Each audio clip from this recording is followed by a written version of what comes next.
Onajon qarang, oyimga pul olgandim-da. Keyin chiroyli so'zlar yozib bering degandim. Ana qirilcha yozib berganlar. Shuni o'qib bering, tushunmayman. Qirilchani.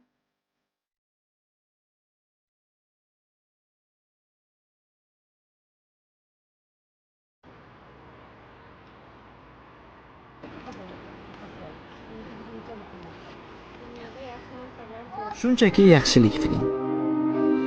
Biz sizga gul orqali mehrimizni, muhabbatimizni tortiq qildik. Bizdan faqat yaxshilik qolar. Yoqdim sizga ko'r.